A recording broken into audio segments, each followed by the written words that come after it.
Victime de plusieurs infarctus au cours de sa vie, Louis de Funès avait pris pour habitude d'aller prendre du repos au sein de son château, situé en Loire-Atlantique, qu'il avait acquis lors d'une vente aux enchères en 1967. Sortie au cinéma en 1964, la comédie culte Fantomas, portée par Jean Marais, Louis de Funès et Mylène de Mongeau, sera rediffusée ce jeudi 6 juillet 2023 à partir de 21h05 sur TMC. Avec Le Gendarme de Saint-Tropez, qui est sorti dans les salles obscures la même année, ce long métrage a réellement permis à la carrière de Louis de Funès de décoller.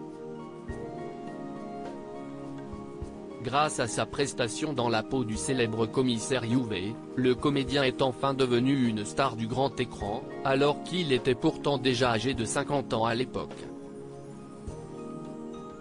Par la suite, Louis de Funès va enchaîner les films et les succès. Il jouera dans de très nombreuses comédies cultes comme La Grande Vadrouille, Le Cornio, Les Aventures de Rabbi Jacob, Les Grandes Vacances, Oscar, La Folie des Grandeurs ou bien encore L'Aile ou la Cuisse. En parallèle de sa carrière au cinéma, Louis de Funès s'est régulièrement produit au théâtre dans différentes pièces à succès. Malheureusement pour lui, son état de santé déclinant ne lui a pas permis de tenir un rythme de travail aussi soutenu très longtemps. Une première alerte est survenue en 1973. Cette année-là, le comédien était la tête d'affiche de la pièce intitulée La Valse des Toréadors, mise en scène par Jean Anouilh. À force de trop se dépenser chaque soir sur scène, Louis de Funès ressent les premiers signes d'un infarctus. Il est donc obligé d'arrêter la pièce sur décision médicale. Pour se remettre sur pied, l'acteur décide d'aller se reposer au château de Clermont, situé en Loire-Atlantique.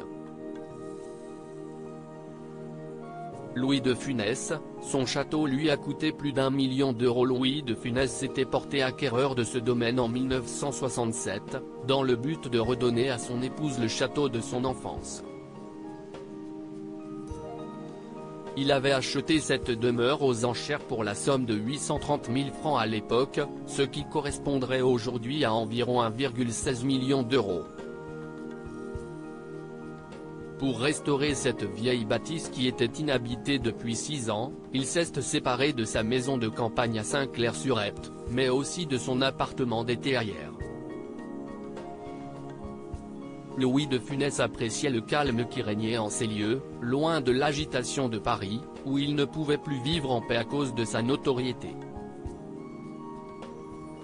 Après avoir été victime d'un double infarctus en 1975, le comédien s'est séparé de son appartement parisien du parc Monceau, afin de vivre uniquement dans son château.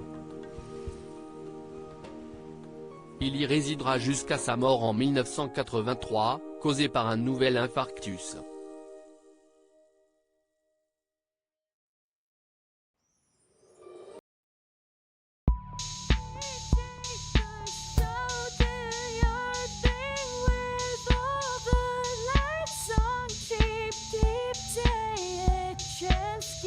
Keep